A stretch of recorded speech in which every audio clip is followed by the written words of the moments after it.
मुंबई का एक बड़ा रेलवे स्टेशन। सुबह के 7 बजे प्लेटफॉर्म नंबर 5 पर भीड़ का शोर, चाय वालों की आवाजें और भागते लोग। भीड़ के बीच खड़ी थी नेहा, 30 साल की, कॉरपोरेट जॉब में बिजनेस सूट पहने, हाथ में फाइल्स, लेकिन चेहरे पर अजीब सी खोई हुई बेचैनी। उसकी ट्रेन कुछ ही देर में निकलने वाली थी, पर उसकी नजरें कहीं और अटकी थीं। उसने अचानक स्टेशन के दूसरे छोर की ओर देखा। वहां फटेहाल कपड़ों में एक लड़का गिटार बजा रहा था। चारों ओर बच्चे, कुछ लोग सिक्के डाल रहे थे, लेकिन उसके चेहरे की थकान साफ झलक रही थी। नेहा की सांसें थम गईं। वो कांपती आवाज में बुदबुदाई, ये तो आरव है। वो वहीं ठिठक गई। दिल की धड़कनें जैसे कानों में गूंजने लगीं। उसका पूरा अतीत आंखों के सामने तैरने लगा। लेकिन सवाल यही था, ये आरव कौन था और नेहा उसे देखकर इस तरह क्यों टूट गई थी? 7 साल पहले, दिल्ली यूनिवर्सिटी का कैंपस। नेहा एक छोटे कस्बे से आई थी, संकोची पर होशियार। उसका सपना था कि एक दिन बड़ी कंपनी में जॉब करे और अपने माता पिता का नाम रोशन करे। आरव वहीं का स्टूडेंट था, संगीत उसका जुनून। कभी कैंटीन में गिटार बजाता, कभी कॉलेज फेस्ट में स्टेज पर गाता। पूरा कैंपस उसका दीवाना था। पहली मुलाकात लाइब्रेरी में हुई। नेहा को असाइनमेंट के लिए किताब चाहिए थी और वही किताब आरव के हाथ में थी। नेहा ने धीरे से कहा, माफ करना, क्या यह किताब थोड़ी देर के लिए मिल सकती है? आरव ने मुस्कुराकर कहा, किताब तो मिल जाएगी, लेकिन बदले में आपको कॉफी पिलानी होगी।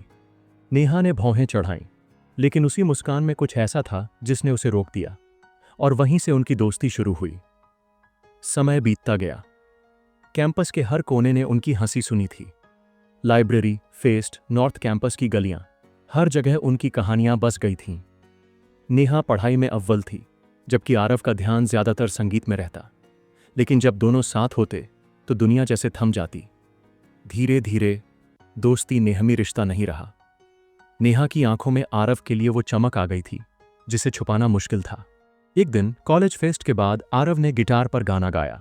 गाने के बाद उसने भीड़ के सामने नेहा की ओर इशारा किया और कहा, यह गाना उस लड़की के लिए है जिसने मुझे सिखाया कि मोहब्बत पढ़ाई में नहीं, दिल में होती है। नेहा का चेहरा लाल पड़ गया, और उसी पल सबने समझ लिया कि आरव और नेहा अब सिर्फ दोस्त नहीं रहे। कॉलेज खत्म हुआ। नेहा को मुंबई की बड़ी कंपनी में नौकरी मिली। आरव ने ठान लिया कि वह म्यूजिक इंडस्ट्री में अपना नाम बनाएगा। नेहा चाहती थी कि आरव उसके साथ मुंबई आ जाए, पर आरव बोला, नेहा, मैं अपने सपनों से समझौता नहीं कर सकता। एक दिन मैं बड़ा गायक बनूंगा, तब तुम्हें अपने कॉन्सर्ट में बुलाऊंगा और सबके सामने कहूंगा, ये लड़की मेरी है। नेहा चुप हो गई।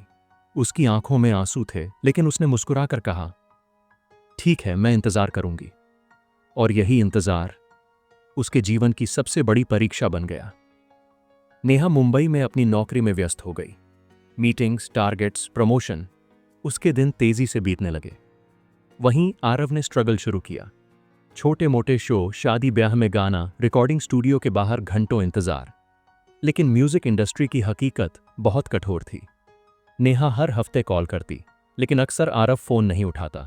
कभी कहता, रिकॉर्डिंग चल रही है, कभी, नेहा, अभी पैसे नहीं हैं, बात बाद में करते हैं। धीरे धीरे उनकी बातें कम होती गईं, फासले बढ़ते गए। एक दिन आरव ने अचानक कॉल किया। उसकी आवाज थकी हुई थी। नेहा, लगता है मैं हार रहा हूं, सपने पूरे नहीं हो रहे। क्या मैं सचमुच बेवकूफ था? नेहा की आंखें नम हो गईं। उसने कहा, नहीं आरव, तुम बेवकूफ नहीं हो, बस वक्त कठिन है, मैं तुम्हारे साथ हूं।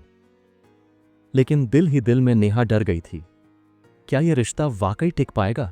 2 साल बाद नेहा दिल्ली मीटिंग के सिलसिले में आई। उसने सोचा आरव से मिलकर सब ठीक कर देगी। वो उसी कैफे में पहुंची जहां वे पहली बार डेट पर गए थे। आरव वहां आया, लेकिन उसका हाल देखकर नेहा सन्न रह गई। चेहरे पर थकान, आंखों में निराशा, हाथ में पुराना गिटार। उसने धीरे से कहा, नेहा, मैं टूट चुका हूं। सपनों की दुनिया झूठी थी। अब मेरे पास न पैसा है, न पहचान, बस नाकामी। नेहा की आंखों से आंसू गिर पड़े। उसने कहा, आरव, मुझे सिर्फ तुम चाहिए थे, न पैसे न शोहरत। चलो शादी कर लेते हैं।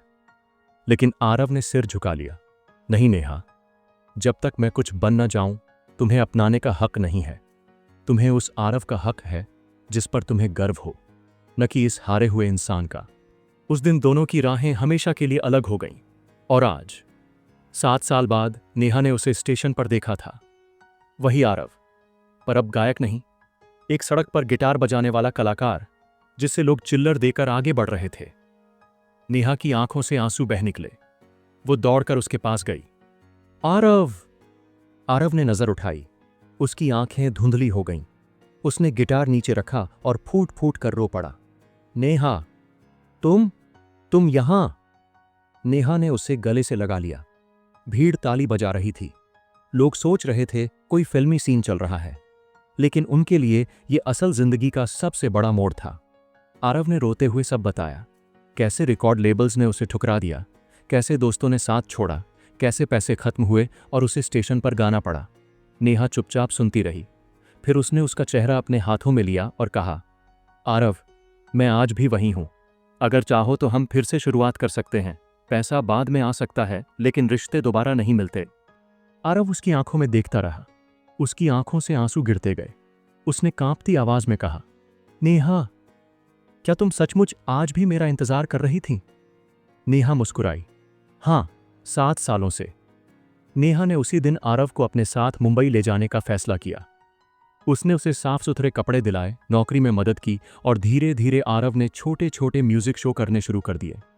उसकी आवाज में वही जादू था। फर्क सिर्फ इतना था कि अब उसके पास नेहा थी। और इस बार उसने ठान लिया था कि चाहे शोहरत मिले या न मिले, नेहा को नहीं खोएगा। कुछ ही महीनों बाद उसने मुंबई के एक छोटे चर्च में नेहा को प्रपोज किया। नेहा ने रोते हुए हामी भर दी। दोस्तों, आज आरव और नेहा की शादी को 2 साल हो चुके हैं। शायद वे बहुत अमीर नहीं हैं, लेकिन खुश हैं। ये कहानी हमें यही सिखाती है, सपनों के पीछे भागना गलत नहीं है, लेकिन अगर हम प्यार और रिश्तों को खो दें तो सबसे बड़ी जीत भी खालीपन दे जाती है। और कभी कभी किस्मत हमें वहीं लौट आती है जिसे हम खो चुके होते हैं। दोस्तों, आपको क्या लगता है, अगर आरव ने 7 साल पहले ही नेहा को अपना लिया होता तो क्या उसकी जिंदगी इतनी मुश्किल होती?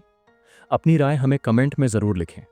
अगर कहानी दिल को छू गई हो तो वीडियो को लाइक करें और चैनल स्टोरी बाय दिल की कहानी को सब्सक्राइब करना मत भूलें। मिलते हैं अगली कहानी में। जय हिंद, जय भारत।